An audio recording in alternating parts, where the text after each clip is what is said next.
Primera Internacional de Trabajadores, fundada en Londres en 1864, fue una organización que agrupó inicialmente a los sindicalistas ingleses, anarquistas y socialistas franceses.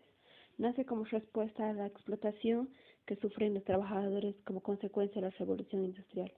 Su objetivo es lograr un orden social más justo e igualitario, luchando contra el capitalismo. En 1862, dirigentes sindicales ingleses y franceses se reunieron en Londres con la finalidad de luchar contra la explotación industrial. Allí nace la idea de una organización obrera internacional.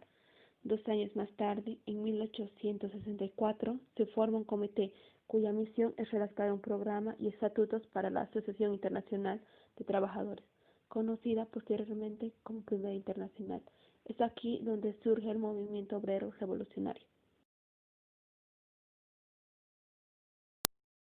Revolución Francesa inició el 5 de mayo de 1789 y duró hasta el 9 de noviembre de 1799.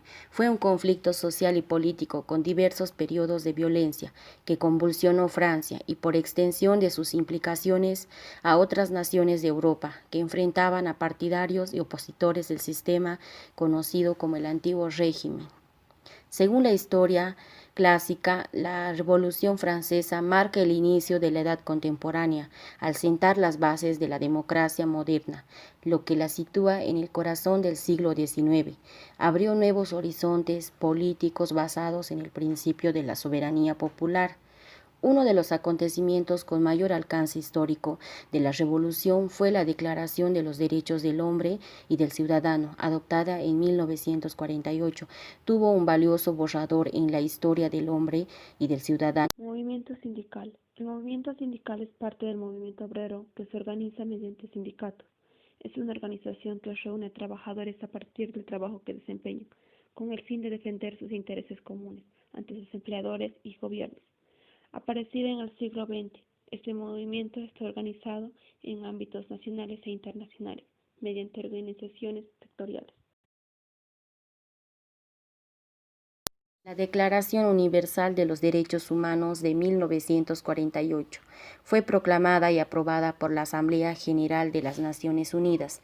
Plasmaron un documento en el cual por primera vez se expresaron los derechos y las libertades a todos los seres humanos y que pueden aspirar de manera responsable y en condiciones de igualdad. Esta declaración brinda un futuro justo y digno para todos los seres humanos, donde hace prevalecer los derechos que tiene cada ser humano y que deben ser respetados y aceptados.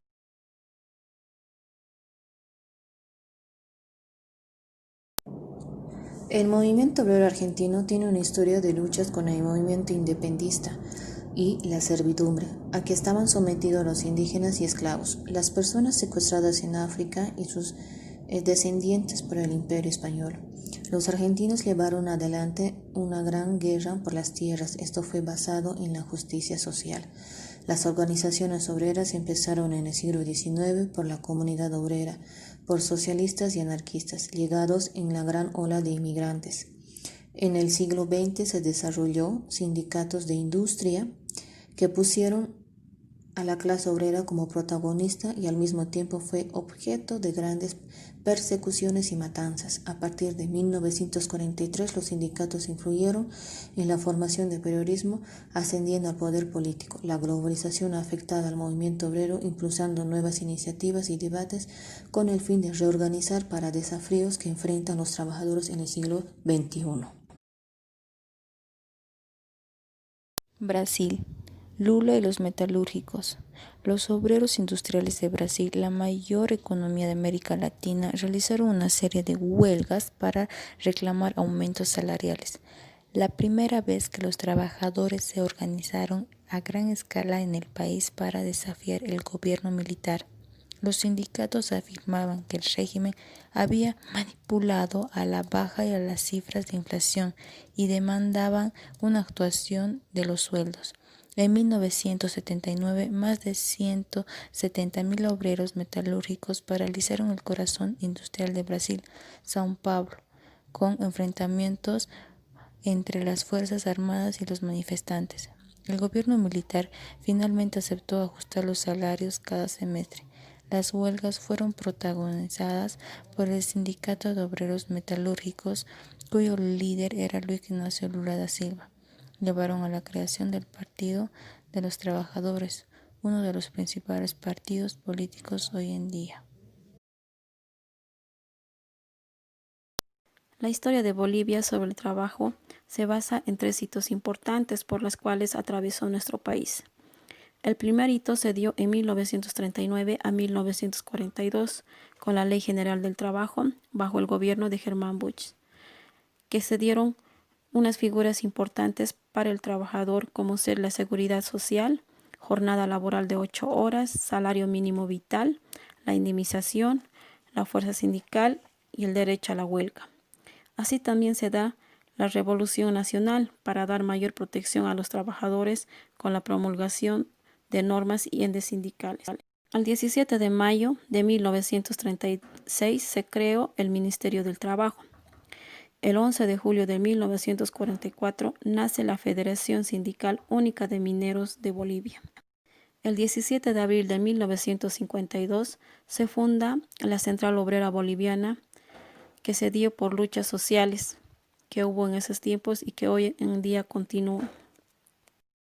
En 1985, con la Ley 21060 del Decreto Supremo, se da la libre contratación y la relocalización. El segundo hito que atravesó nuestro país es que se da para proteger a los empleadores y no antes a los trabajadores. Y como tercer hito se da bajo el gobierno de Evo Morales, los derechos laborales con la participación para proteger al empleado. Bajo esta política se abroga el artículo 55-21060 del Decreto Supremo, eliminando la libre contratación. Aquí también se elimina la figura del preaviso y del despido, viendo que los derechos laborales son imprescriptibles.